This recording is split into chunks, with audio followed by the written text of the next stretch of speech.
Today is the day. Jurassic World Evolution 2 is going to be released for everyone, and you guys can finally get your hands on it. I had the chance to play already for over 1.5 weeks. I have over 25 hours of playtime already, and here is my review for you to hopefully help you make a decision if you're really getting the game and what my thoughts are about this game.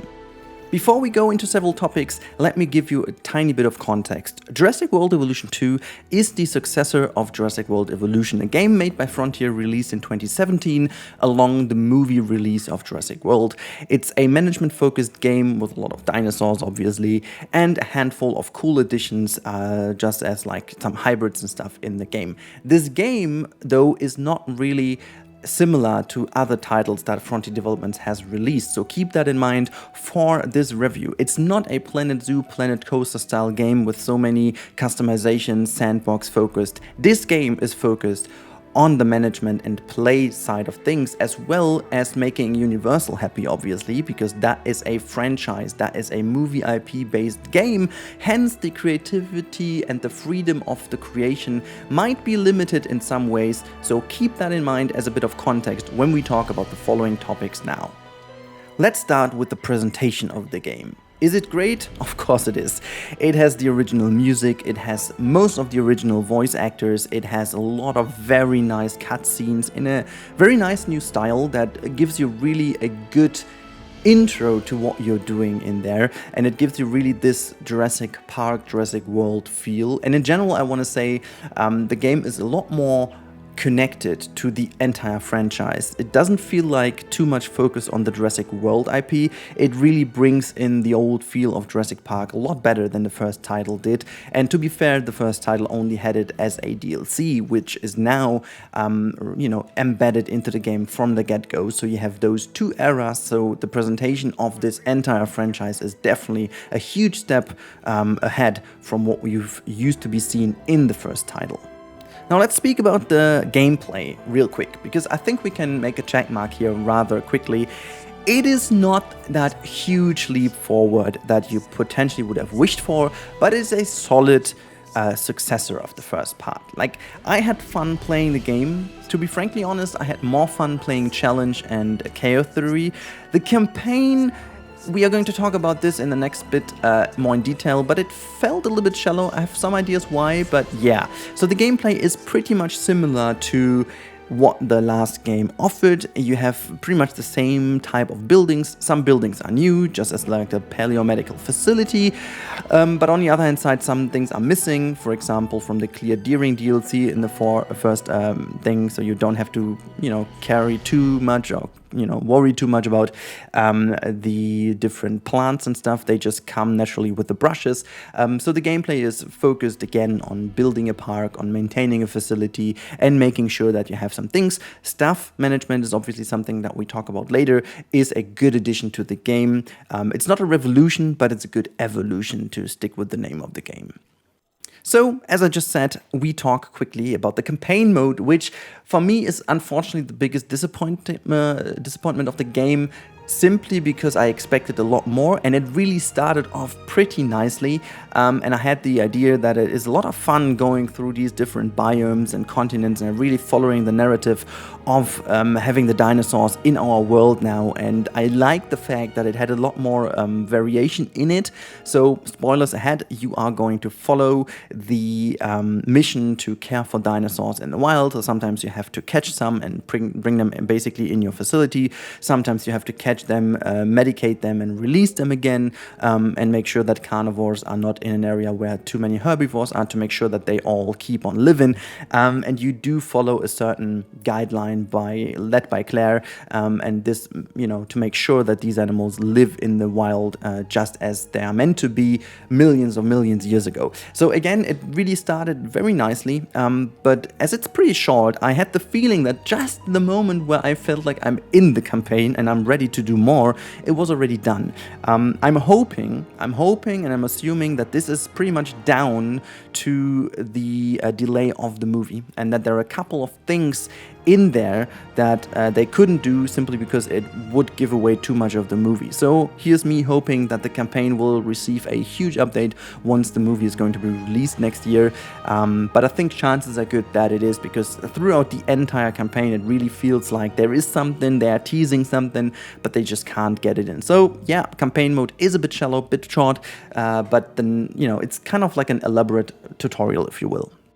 Let's talk quickly about the two other modes, challenge mode and chaos theory. I think challenge mode is something we can rather quickly go over, because it is basically the same as you would expect. You get a couple of maps, and on these maps you have to fulfill different challenges. You can choose from you know, the different difficulties, easy, medium and hard, which gives you different conditions from the beginning: less money, more aggressive dinosaurs, you name it. The maps, I have to say, for challenge mode are mega. They are really cool. They give you so much more variety. It feels so much more interesting to play in different biomes, and not having, well, to be fair, we had some different islands in the first game, but it was all tropical, it was all island. The only thing that changed was like weather, and yeah, what shall I say? That's about it, you know. Now we have also chaos theory, and I loved that mode because it guides you through these different eras of Jurassic Park and kind of opens up a what-if scenario. I gotta say, it's like a little bit of a pattern of this game. As amazing they started, the presentation, you get into it, you know, you have the cutscene and you open that up. It really makes you feel, yes, I'm here, I want to do this, I want to explore that. Unfortunately, it doesn't really go beyond that expectable thing, so it doesn't really give you that moment of, wow, I never thought about that. It really is pretty much straightforward from the moment the presentation ended, and that's a pattern, unfortunately, of the game so far. So I'm hoping that this still has to do with the movie delay and other things, but I would have loved to see a lot more bravery in here, to maybe introduce some more canon things from the novels and from the maybe from Camp Cretaceous as well, or something like that. You just like a couple of things that would give you a little bit more than what you already know from the movies and so on. So like a little bit beyond for this what if scenario. That would be amazing. Unfortunately, we don't have that yet, I hope. So that's basically about it. Anyways, now after talking about the modes and stuff, let's quickly talk a last topic about some major changes. Okay, so before we talk about the pros and cons as like a conclusion, one of the biggest changes is obviously scientists and staff management. I made a tutorial about that if you guys want to know more about them in particular, but I think this change is very good because it kind of adds another layer of management, which is not too tedious and not too annoying, but at the same time it adds a little bit more of a feeling that you really have to manage your staff, and that there's a bit more life in this otherwise very unlively and very kind of lost area, you know. So you have to manage your staff, and the staff has different traits and, you know, blah blah blah. They have to fulfill their different tasks, and you have to manage them well to be quicker in research, in incubation, and so on and so forth, and also healing the animals. Speaking of which, the addition of the paramedical facility is good. You know, you have like a bit more of one step forward. You don't always have to, you know, medicate them in the field. Now you have to bring them actually in the facility, which again adds a layer of management and, you know, stuff like that. And also the introduction of aviaries and lagoons is really good when it comes to gameplay, because it definitely gives you a bit of a change of pace when it comes to, you know, the type of dinosaur, the type of animal, I should say, because not all of them are dinosaurs. But again, as I said before, these additions are good. They are very nice. They, you know, they help to make sure that the game is a good step forward, but they don't go beyond, you know. They make the game a lot better, and especially from the get-go, the game is a lot better than Jurassic World Evolution 1 was at the very beginning, so the base game. But all these changes, especially I want to name one more, and that is the speed. Like, you can speed up the game now, which is also very helpful. Unfortunately, all these management tweaks also mean that you need the speeding option now, and I played the campaign 80% on full speed, I should say, and I only slowed it down for missions where I had to drive a car or where it got really busy, you know. It's pretty nice to pause the game, because that gives you the help that you need sometimes to, you know, get an overview what is going on, because it can get pretty busy at times, and then you can, you know, schedule some tasks and stuff while nothing is happening at the same time. So that is pretty good. Now, yeah, I think this is all good, and we have different weather events, different storms and stuff, but they again don't really go beyond what you could expect from them. Some things break down, some things are happening, but that's about it, you know. There's not really that much more in. But I gotta say, all these features are, none of these features I would say are redundant or unnecessary. They're all necessary and they're all good and well implemented, so that is pretty good. So that is basically the conclusion, or like the final thoughts about all the normal nits and bits. And now let's speak about the positive, the negative, and the conclusion. We begin with some of the negative points I found in the game.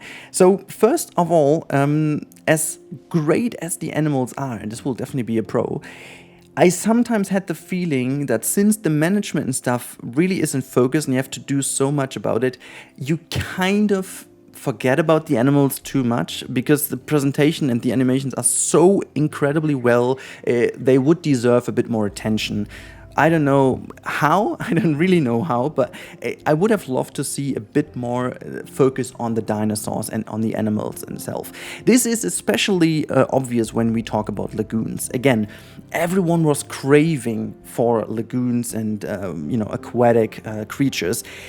And also, if you look at the views on the Jurassic World YouTube channel, you will see that especially the aquatic stuff got the most views and got the people the most excited.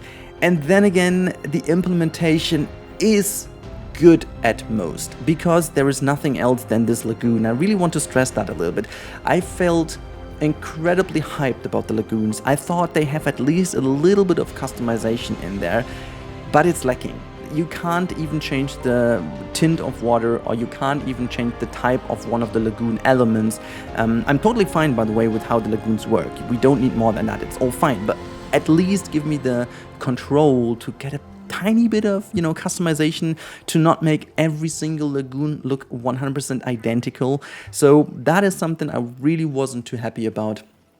But you know, that's all I can say about the lagoons, because there's not much more to say about it. It's negative. I can't do it otherwise. Same goes at least 50% for the aviaries. They could have been better by a bit more control, but at least they are way better. I want to talk more about one more negative point, and that is the customization and decoration in general. I get it, you know, it's also a console game, you can't do too much, but what I really don't understand is why you would get rid of some elements you had in the first game already. So why did they get rid of some foliage elements to place down, some trees, some bushes? I really don't get it, you know. You got all the rocks now in the actual brush tool and stuff to place them single-handed. That's really good. But there is no option to put down trees anymore, and that leads to a rather incredible big demand of space to make some trees grow with the brush. So you can't get a single brush placement, which would be a very welcome addition in the future. You just have that brush in different sizes. And to really get an alley or something, you know, where you have some trees to the left and right, it's nearly impossible if you want to do this between paths, for example, or an exhibit in that. There is a ridiculous amount of space needed to make trees grow. And honestly, you might think now, what the hell is he just talking about trees? But honestly, this is so much important to build there and to make things look good. I don't really get why they would do this, so it would really be nice to see an improvement in that area as well. And yeah, so, and I have to mention again the campaign mode as a little bit of a negative here. You got my points, you know why. I hope that they improve that, because the narrative is nice, the presentation is nice. I just hope that they will enlarge that in the future with coming updates, because otherwise this is definitely not fun to play, because you're just in and then it's ended. However, the other modes definitely do cover this up. So let's move over to the positive. And there's actually a lot, so it might have sounded a little bit negative here, but hear me out. I gave you the context at the beginning for a reason, because I know this game is no Planet Zoo or Planet Coaster. I didn't expect that. I can measure this the best with myself because the first game was good, I could play it a bit, but I got bored after a while. And now I already played more in comparison, and I'm not feeling bored at all. There are more controls and more things to keep you happy over a longer period of time, and I think this is already a big pro in itself. The variation in different modes, in different eras, and also in different habitat types, being lagoons, aviaries, and normal land habitats, makes you a lot more in control, feel in control. That's definitely a thing, and you can do more variations all over again. The focus, which clearly comes from the movies obviously, but the focus on more biomes and more areas of the world definitely helps the game to be a lot more real, a lot more tangible, a lot more interesting, because all the different maps offer you a new challenge. It is a lot more interesting to look at a German area than UK area, than Northern America, Central America, go back to the tropical islands. So there is a lot more in it, and I really want to point that out as a big pro. Another big pro definitely is the presentation of the game. Hands down, mega. It's a lot of fun. You feel right in the franchise. Perfect. The animals, interaction, animations, and overhaul of animals, brilliant. It's just so much fun to just watch these animals. Impressive. However you want to call that, it's really great. You should definitely spend some time just look at the animals. Patterns are great, and yeah, just a lot about these animals are great. The next big pro I want to say is the choice of animals. I think the choice of dinosaurs is a really good one. We have more animals than with all the DLCs in the previous game from the get-go, which is brilliant. There are some really cool additions. There are some really good overhauls. So all in all, very nice. So a lot of pros, and all of the other pros are talked about already at the beginning. There's a lot to love about this game. So I think we are ready to go into the conclusion and give you my recommendation. All right, so if you liked Jurassic World Evolution 1, you will like Evolution 2 way more, and it's worth the money. I won't hesitate saying that right away. If you, however, are a person that didn't like Jurassic World Evolution 1 because of the customization and the sandbox, then this game might still not be the one to go. But if you like dinosaurs instead and you want to have the feeling of JPOG maybe a bit more, then this game is there now. It's ready for you. It's definitely recommended to go there. So that's definitely. But there are a couple of more things about if you didn't like Jurassic World Evolution 1. For, let's say, the choice of dinosaurs, then go for this game, because it has a lot more dinosaurs than the base game Jurassic World Evolution 1 had. They're a lot better, they have a lot more interaction, herding is in there from the beginning, territories, which we didn't really talk about, because I think you don't really need to talk about this too much. There's going to be a video about that, but anyways, the overall maps and stuff, a lot better, a lot more variation, so really nice. If you didn't like Jurassic World Evolution 1 for, let's say, the campaign mode, well, if you're a campaign mode person, still not there, but the other modes really do make up for it. If you want to play the chaos theory and, you know, do the what if scenarios and some challenge modes, highly recommend it. It's a lot of fun, a lot of play time. They offer quite a long time to play, and then you unlock so many things to play Sandbox and make yourself to challenge yourself, because you can tweak the settings for it. So really cool. So all in all, I would recommend this game for everyone who is a dinosaur nerd and just in the franchise who loves Jurassic Park. It's almost a must. The game is well enough for everyone. The only person I wouldn't recommend this game to is the complete sandbox focused person that really wants to go into the nitbits of like each individual wall piece and stuff. You won't be happy in this game. You have to love the dinosaurs for that. I do, but I can definitely understand if people who really want this level of customizations don't expect this game to deliver, because it doesn't. But I think it's also not a problem, because that's why I gave you the context for that. It's not the focus of the game. So all in all, I would really say this is a huge step forward from the first game. It's not perfect by any means. There's still a lot to improve, but the basis is a lot better than Jurassic World Evolution 1. It's a lot better fledged out, it's very solid, and I really would recommend this game, again, to everyone who's in that franchise, who loves Jurassic World. It's worth the money, and we can expect a lot more from DLCs. So, that's about it. I hope you guys found this helpful. Let me know in the comments down below what your thoughts are about the game. Will you get this game? Are you having it already on your wish list and you just wait for the download? Have you downloaded already? Whatever do you think about the game? Let me know in the comments down below and enjoy playing.